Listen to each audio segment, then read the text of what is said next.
بسم الله الرحمن الرحیم و بعد. السلام علیکم و رحمت الله و برکاته. بینندگان عزیز، لحظه های رمضانی شما پر نور و پر اجر بود. دوستان عزیز، این برنامه 21 است که از سلسله برنامه با پیامبران تقدیم شما عزیزان می‌گردد. درس های قبلی یا داستان های قبلی در یوتیوب کانال نجم دسترس است. ما در آن سلسله برنامه آغاز از قصه آدم علیه السلام، از قصه آغاز آفرینش تا داستان حضرت هود علیه السلام و قومش رسیده بودیم که اینجا داستان این پیامبر بزرگوار را و پیامبرانی که بعد او فرستاده شدند ادامه داده قصه خواهیم کرد. دوستان عزیز، در قرآن عظیم شان بعضی سوره ها به نام بعضی پیامبران نامگذاری شدند، مثل سوره نوح علیه السلام، سوره ابراهیم علیه السلام. از این نوع سوره ها در قرآن عظیم شان 3 سوره است که به نام 3 پیامبر نامگذاری شده و این سوره ها پیهمند.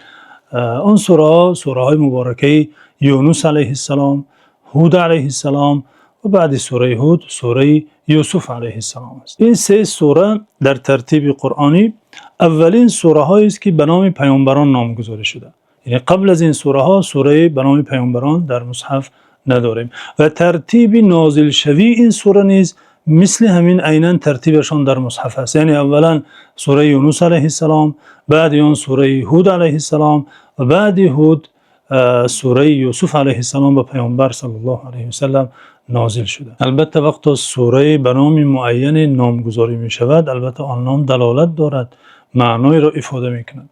در این سوره های نام برده داستان این 3 پیامبر ذکر گشته به مقصد پند، به مقصد عبرت آموزی برای ما امتی قرآن نقل شده است. و در پایان هر یک از این سوره ها روزگار آن پیامبر خلاصه شده، مهمترین درس ها از روزگار او ذکر گشته است. این سوره ها دوستان گرامی آنگونه که بیان نمودیم پیهم به این ترتیبی که در قرآن میبینیم نازل شدن و در زمان نازل شدن که پیامبر صلی الله علیه و سلم در مکه مکرمه با صحابگان در سخت ترین وضعیت قرار داشت. دوران ظلم و ستم، دوران تحقیر، دوران استهزاء، دوران ستیزه با پیامبر صلی الله علیه و سلم و با دین او، دوران تعقیب شدن صحابگان، دوران حتی زندان شدن صحابگان، دوران حتی قتل شدن بعضی صحابگان از جانب مشرکان مکه،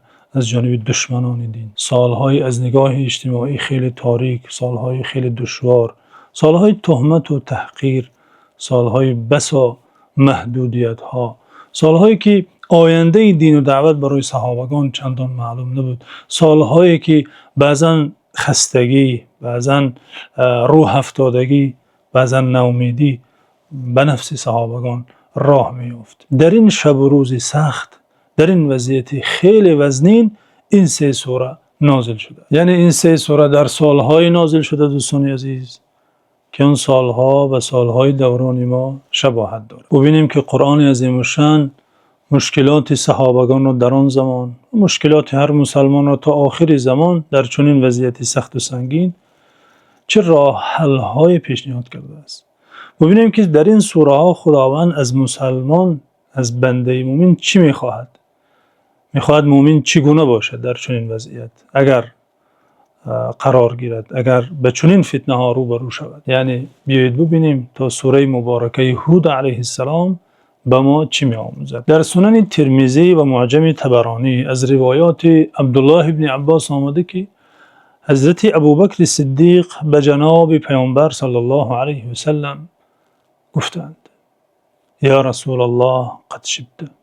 ای فرستاده خدا، می‌بینم که بعضی دانه های موی سر شما سفید شده. پیامبر صلی الله علیه و سلم و ابوبکر صدیق و این دوست نزدیکشان در جواب این گفتهشان فرمودند: شیبتنی هود والواقعه والمرسلات و عما یتساءلون و اذا الشمس کوورت. یعنی ای ابوبکر صدیق، ای دوست من، ای صحابی من، موی سر مرا سوره های هود، واقعه، مرسلات، عما یتساءلون و اذا الشمس کوورت سفید کرده است. دوستان عزیز، یکی از آیه هایی که در سوره هود است و سبب سفید گشتن موی مبارکی پیامبر صلی الله علیه و سلم گشته است. گفته خداوند عزوجل است که فرموده فاستقم كما امرت ومن تاب معك ولا تطغوا انه بما تعملون بصير ولا تركنوا الى الذين ظلموا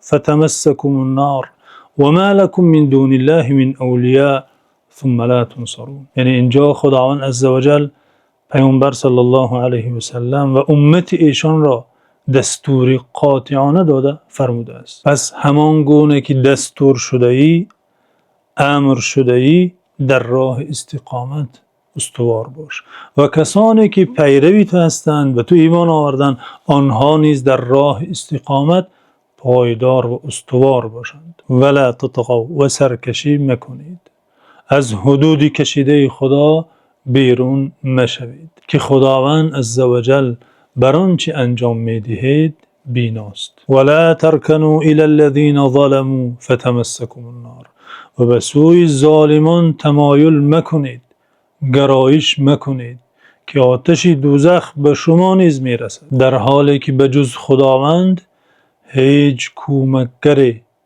یافته نمیتوانید و یاری هم نمیشوید. چگونه این آیات باعث سفید شدن موی سری بنده بیداردل مسئولیت شناس نگردد؟ امر و دستور جدی خداوند بر پایداری در راه استقامت، در راه ایمان، در راه شریعت و نهی آشکار و نهی قاطعانه از تمایل به سوی ظالمان، منصبداران، مالداران ستمگر و تهدید بر آتش دوزخ اگر این چیز صورت گیرد. اگر تمایل کردید آتش دوزخ به شما نیز میرسد و هیچ کمکگری نخواهید داشت، تنها میمونید، خداوند هرگز شما را یاری نمی کند.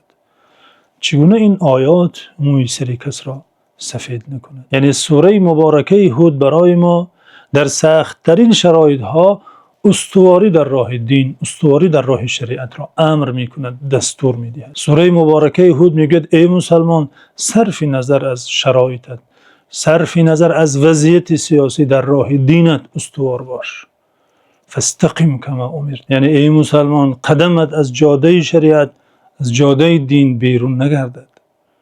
وضعیت سیاسی چگونه است، فشار چقدر است، مهم نیست، باید استوار بمانی. از جانب خداوند دستور شده ای تا استوار بمانی، آنگونه که صحابگان استوار ایستادند، آنگونه که حضرت هود در مقابل سرکشی قومش، استهزای قومش، عداوت قومش، تهدیدهای قومش استوار ایستاد. دوستان عزیز، چه بسا کسانی هستند، چه بسا مسلمانانی هستند که در شرایط فراخ، در شرایط تینجی، آسودگی مسلمان کاملند. خیلی بندگان خوبی خداوندند، نماز میخوانند، ذکرها میکنند، جمعه و جماعات میروند، با اهل علم، با عالمان و طالب علمان دوستی دارند، شش و خیز دارند، اما همین که اندکترین خطر را احساس کنند از این چیزها دور میشوند. چه بسا خواهران زیاد در شرایط فراهم و فراخی حجاب دارند، ستر میپوشند، اما همین که اندکترین فشار و سر آنها آید یا آمدنی باشد حتی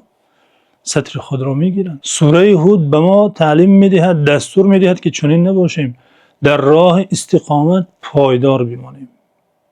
فاستقم کما امرت، آنگونه که امر شده ای، آنگونه که دستور شده ای مسلمان در راه دستور شده، در راه امر شده از جانب پروردگارت پایدار باش، استوار باش. یعنی این آیه کریمه در پایان سوره هود آمده به ما این پیام را میرساند که حضرت هود علیه السلام بعد آن همه مبارزه، بعد آن همه سختی ها را پس سر نمودن، بعد آن همه تهدید و فشار از جانب قوم سرکشش بروی او، به سر او آمدن، باز هم استوار است. حالا در درس های بعدی خواهیم دید که حضرت هود علیه السلام به این قوم سرکش، به این قومی که تهدید میکردند، به این قومی که به او فشار می آوردن چه جواب گفت. و در این آیه کریمه در پایان این سوره امر به استقامت شده، آنگونه که هود علیه السلام در استقامت در دینش، در راه دعوتش استوار است. این درس بزرگ از سوره هود است